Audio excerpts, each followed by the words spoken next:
नमस्कार दोस्तों, बहुत बहुत स्वागत है आपका ऑनलाइन स्टडी गुरुजी चैनल में। आज दोस्तों हम इस वीडियो में पढ़ेंगे सर्वनाम। दोस्तों सर्वनाम का एक प्रश्न परीक्षा में जरूर पूछा जाता है, कंपटीशन एग्जाम हो या कोई भी एग्जाम हो, सर्वनाम का एक प्रश्न उसमें जरूर आता है। तो इस वीडियो को देखने के बाद आपको सर्वनाम में कोई भी डाउट नहीं रहेंगे। आपको सिंपल तरीके से इस वीडियो में पूरा समझाऊंगा मैं, सर्वनाम क्या होता है, कैसे होता है, सब कुछ इस वीडियो में मैं आपको बता दूंगा। तो चलिए दोस्तों स्टार्ट करते हैं सर्वनाम का वीडियो। तो दोस्तों सबसे पहले देखते हैं सर्वनाम क्या होता है। सर्वनाम की हम एक मॉडल तौर पे परिभाषा देख लेते हैं जो हम बचपन से पढ़ते आ रहे हैं। बहुत ही आसान परिभाषा है। संज्ञा के स्थान पर प्रयुक्त होने वाले शब्द सर्वनाम कहलाते हैं। ये हम बचपन से ही पढ़ रहे हैं और बहुत आसान परिभाषा है सर्वनाम की। संज्ञा के स्थान पर जो शब्द प्रयुक्त होते हैं उन शब्दों को हम सर्वनाम कहते हैं। उदाहरण के तौर पर देखिए, जैसे मैं, तुम, वे, वह और आदि इस प्रकार के शब्द सर्वनाम में आते हैं। अब हम सर्वनाम की परिभाषा को एक उदाहरण के जरिए और समझते हैं, जिससे आपको पूरा क्लियर हो जाएगा कि सर्वनाम एक्चुअल में होता क्या है। तो दोस्तों सर्वनाम को हम समझते हैं कि किस प्रकार से हम सर्वनाम को हम समझते हैं। परिभाषा से हम जानते हैं कि जो शब्द संज्ञा के स्थान पर प्रयुक्त किया जाता है उसे सर्वनाम कहते हैं। तो देखिए दोस्तों, यहाँ पर परिभाषा से हम जानते हैं कि जो शब्द संज्ञा के स्थान पर प्रयुक्त किया जाता है उसे सर्वनाम कहते हैं। अब इसको उदाहरण के जरिए दोस्तों समझते हैं, बहुत आसानी से आपको पूरा सर्वनाम समझ में आएगा। जैसे देखिए दोस्तों, मित्र बोलता है किसको? अपने राम की माता जी को। ठीक है, क्या बोलता है मित्र? तो दोस्तों मित्र बोलता है किससे? माता जी से। माता जी कौन की है? राम की। तो दोस्तों मित्र किससे बोलता है? माता जी से। माता जी से क्या बोलता है दोस्तों? मित्र राम का मित्र है, राम घर पर है। वहां से माता जी का उत्तर आता है वह घर पर नहीं है।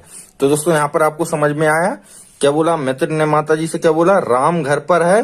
तो माता जी ने क्या राम की जगह क्या वह, राम की जगह क्या उपयोग किया? वह। तो ये वह क्या होगा? सर्वनाम होगा। ठीक है दोस्तों, तो सिंपल एकदम फिर से समझिए। मित्र माता जी से क्या बोला? राम घर पर है। उसने माता जी से प्रश्न पूछा, पर माता जी ने उत्तर क्या दिया? तो वह घर पर नहीं है। वह किसके लिए उपयोग किया गया? राम के लिए। तो राम के स्थान पर प्रयोग किया गया शब्द कौन सा है? वह, जो सर्वनाम कहलाएगा। इसको और समझते हैं। देखिए दोस्तों, इन बोलचाल के वाक्यों से हमें समझ आ गया कि राम के स्थान पर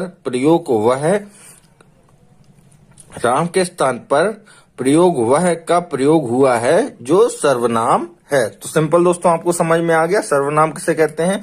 पूरा परिभाषा भी मैंने बता दिया आपको और एक उदाहरण के जरिए आपको सिंपल तरीके से आपको सर्वनाम बता दी। अब आगे बढ़ते हैं और सर्वनाम में और हम सीखते हैं। तो दोस्तों हिंदी में कुल मिलाकर 11 सर्वनाम होती हैं। हिंदी में कुल मिलाकर 11 सर्वनाम है। कौन सी हैं? मैं, तुम, आप, यह, वह, सो, जो, कोई, कुछ, कौन और क्या। तो दोस्तों हिंदी में कुल मिलाकर यह 11 सर्वनाम हैं। कौन कौन सी? मैं, तुम, आप, यह, वह, सो, जो, कोई, कुछ और क्या। ठीक है दोस्तों, अब प्रयोग की दृष्टि से सर्वनाम 6 प्रकार की होती हैं। प्रयोग की दृष्टि से सर्वनाम के 6 प्रकार हैं। तो हम देखते हैं कि एक एक करके सर्वनाम के 6 प्रकार देख लेते हैं। सबसे पहले देखते हैं पुरुषवाचक। तो पुरुषवाचक क्या होता है? सिंपल नाम से प्रकट हो रहा है। तो दोस्तों सिंपल जैसे नाम से प्रकट हो रहा है, जो सर्वनाम स्त्री या पुरुष के नाम के बदले में आता है वह पुरुषवाचक सर्वनाम होता है। तो दोस्तों यहाँ पर और देख लेते हैं। तो जो सर्वनाम पुरुष और स्त्री के नाम के बदले में आता है वह पुरुषवाचक सर्वनाम है। इसके 3 भेद होते हैं। पुरुषवाचक सर्वनाम के भी 3 भेद होते हैं: उत्तम पुरुष, मध्यम पुरुष और अन्य पुरुष। उत्तम पुरुष के अंतर्गत कौन आते हैं? वक्ता या लेखक, जो लिखता है या जो बोलता है वो कौन आते हैं? उत्तम पुरुष के अंतर्गत आते हैं। जो सुनता है या पढ़ता है वो किसके अंतर्गत आता है? मध्यम पुरुष के अंतर्गत। और बाकी सारे अन्य पुरुष के अंतर्गत आते हैं। सिंपल इसके भेद हैं। एक बार हम देख और लेते हैं इनको। ठीक है दोस्तों, तो उत्तम पुरुष में कौन आते हैं? वक्ता या लेखक, मतलब जो बोलता है या जो लिखता है वो आते हैं। जैसे मैं, हम, मुझे, हमारा, मेरा, मेरी, मुझको और हमने, ये किसके अंतर्गत आते हैं? उत्तम पुरुष के अंतर्गत आते हैं। तो सिंपल दोस्तों आपको यहाँ तक समझ में आ गया होगा। अब हम अगला देखते हैं मध्यम पुरुष। तो दोस्तों जैसा मैंने आपको बताया, मध्यम पुरुष के अंतर्गत कौन आता है? पाठक या श्रोता, मतलब जो लिखता है या जो सुनता है। जैसे तुम, आप, तू, तुझे, तुम्हारा और आपने। ठीक है दोस्तों। तो दोस्तों जैसा मैंने आपको मध्यम पुरुष में बताया, कौन आता है? पाठक या श्रोता आते हैं। ठीक है दोस्तों। तो इसके कौन कौन होंगे दोस्तों? तो दोस्तों इसके अंतर्गत कौन कौन होंगे? तुम, आप, तू, तुझे, तुम्हारा और आपने। मतलब कौन दोस्तों? पाठक मतलब जो पढ़ता है, या श्रोता मतलब जो सुनता है, वो मध्यम पुरुष के अंतर्गत आते हैं। अब दोस्तों अगला है इसी में पुरुषवाचक सर्वनाम के अंतर्गत। तो दोस्तों अगला है पुरुषवाचक सर्वनाम के अंतर्गत अन्य पुरुष। तो दोस्तों अन्य पुरुष में कौन कौन आता है? वक्ता व श्रोता को छोड़कर अन्य सारे लोग जो हैं वो अन्य पुरुष के अंतर्गत आ जाते हैं। तो दोस्तों वक्ता और श्रोता को छोड़कर, वक्ता मतलब जो बोलता है और श्रोता जो छोड़ता है, उसको छोड़कर अन्य सारे लोग जो हैं वो अन्य पुरुष में जाते हैं। इनके अंतर्गत कौन कौन आते हैं? वह, वे, यह, ये, उन्हें, उनका और उससे। ये किसके अंतर्गत आते हैं? अन्य पुरुष के अंतर्गत आते हैं।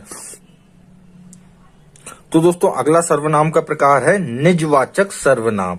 निजवाचक सर्वनाम जैसे दोस्तों नाम से प्रकट हो रहा है, निजवाचक सर्वनाम वह होता है जिसमें कर्ता के साथ अपनापन प्रकट होता है। मतलब दोस्तों कर्ता, इसमें क्या होता है? कर्ता अपना काम खुद का करता है। तो दोस्तों निजवाचक सर्वनाम में क्या होता है? तो दोस्तों जो सर्वनाम होती है निजवाचक सर्वनाम, उसमें कर्ता से अपनेपन का भाव प्रकट होता है। अपनेपन का भाव प्रकट होता है। जैसे आप, अपना, मेरा, आपने, अपने आप, खुद, स्वयं, स्वतः, मतलब अपने आप का खुद का काम हो रहा होता है। तो दोस्तों निजवाचक सर्वनाम में क्या होता है? वह सर्वनाम होती है जिससे कर्ता के साथ, मतलब जो कर रहा रहता है कर्ता, आप जानते ही हैं, अपनेपन का भाव प्रकट होता है, वहां पर निजवाचक सर्वनाम होता है। ठीक है दोस्तों। यार अब अगला देखते हैं, इसी में अगला प्रकार देखते हैं दोस्तों। तो दोस्तों अगला प्रकार है निश्चयवाचक सर्वनाम।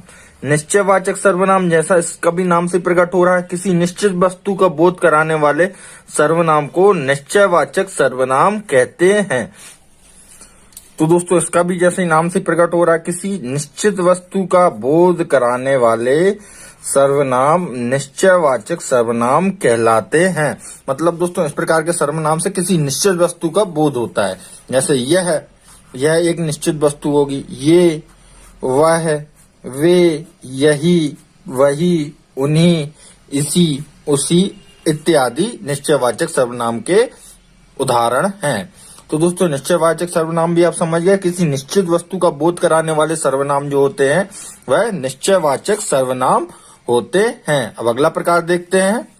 अगला है दोस्तों अनिश्चयवाचक सर्वनाम। तो जिस सर्वनाम से किसी निश्चित वस्तु का बोध ना हो, ऊपर क्या हो रहा था? निश्चयवाचक सर्वनाम में किसी निश्चित वस्तु का बोध हो रहा था, परंतु यहाँ पर क्या है? निश्चित वस्तु का बोध ना हो, वो अनिश्चयवाचक सर्वनाम कहलाते हैं। जैसे इसको उदाहरण देखिए, कोई भी हो सकता है, कुछ भी हो सकता है, किसी भी, यानी कोई निश्चय बात नहीं हो रही। इस प्रकार के सर्वनामों में कोई निश्चयता नहीं है।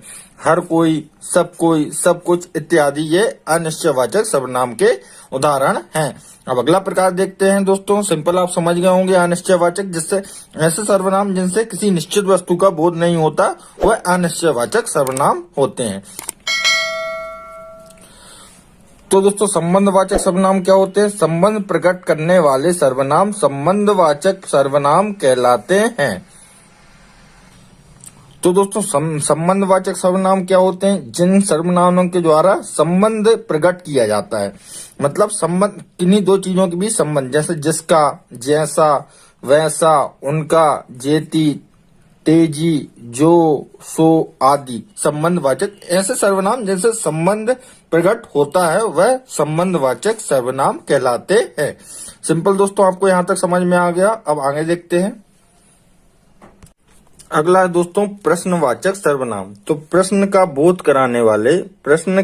कराने वाले सर्वनाम जो हैं प्रश्नवाचक सर्वनाम कहलाते हैं। तो दोस्तों जिन सर्वनाम से किसी प्रश्न का बोध होता है वो उन्हें प्रश्नवाचक सर्वनाम कहलाते हैं। जैसे कौन, किसका, क्या, क्यों और कब आदि। ठीक है दोस्तों। तो दोस्तों ये दोस्तों होते हैं प्रश्नवाचक सर्वनाम। अब दोस्तों एक अतिरिक्त सर्वनाम और देख लेते हैं। अतिरिक्त सर्वनाम में मुख्यतः क्या आते हैं? संयुक्त सर्वनाम आते हैं। तो दोस्तों अतिरिक्त सर्वनाम में मुख्यतः क्या आते हैं? संयुक्त सर्वनाम आते हैं। जैसे जो कोई, यहाँ पर दो सर्वनाम मिलकर एक सर्वनाम बना है।